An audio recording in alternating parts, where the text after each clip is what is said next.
Alright, so we're doing the flat load stretch out here, double loop flat load. Lieutenant Camp asked for video.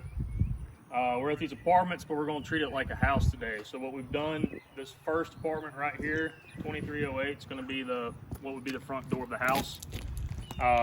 Big thing that we do with this stretch is we pull past the house. We always want to pull past, get three sides if we can. The other thing that you'll see that Sergeant Lewis did is he's angled towards the curb. By angling towards the curb, when you go to pull your crosslay off, it's not going to have a 90-degree bend in it when we start dragging it down the street. It's going to come off and have a nice area to go. If you're pulling, just for reference, if you're pulling the 2.5 or anything off the rear, we would want to angle away from the curb to help that hose bed point towards the house. All right.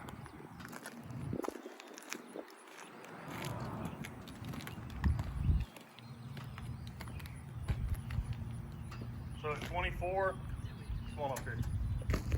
At 24, we use the 2-loop flat load, which is what's supposed to be used by Birmingham Fire.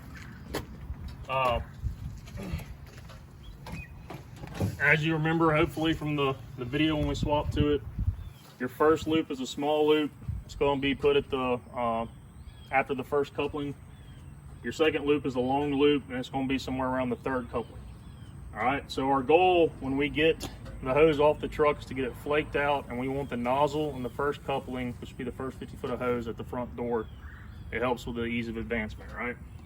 So basically what I tell people is, if you load it right, this loop is basically 50 feet. It may be a little bit longer, it may be a little bit shorter, but if you take the loop and the nozzle to the front door, you're going to be doing what you want to do.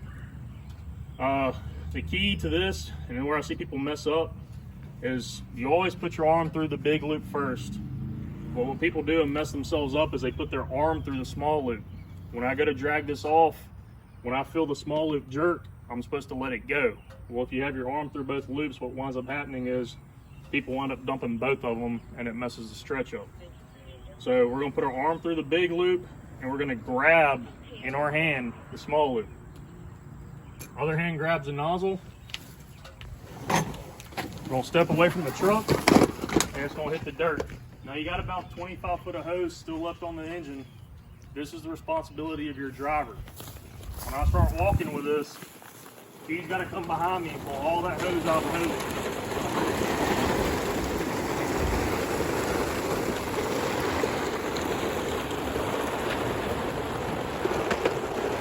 Alright, so right here I feel my small loop catch.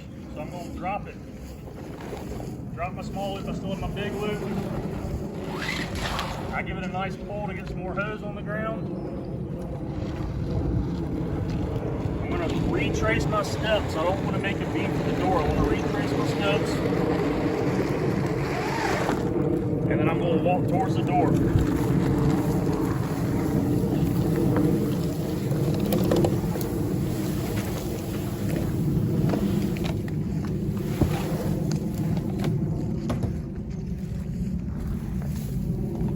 As you can see, I got my nozzle, I got my first coupling,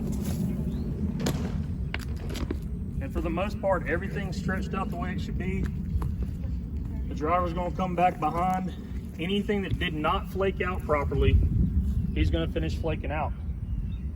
Now you're going to have some hard bends in the hose, and that's perfectly fine because of the nozzles we use. He's going to be pumping this at about 125 PSI. So what we're going to do now is he's going to crank the engine, he's going to charge it, and we're going to see how well it pops.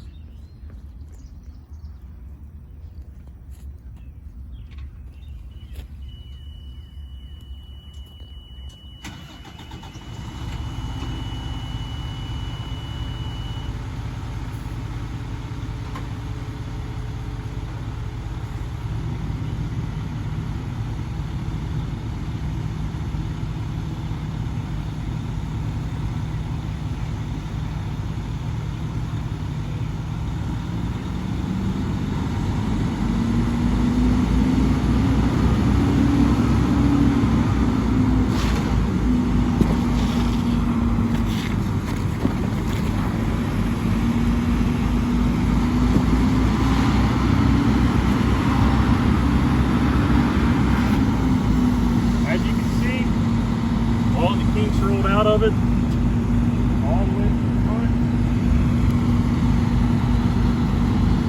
We're ready to fight fire.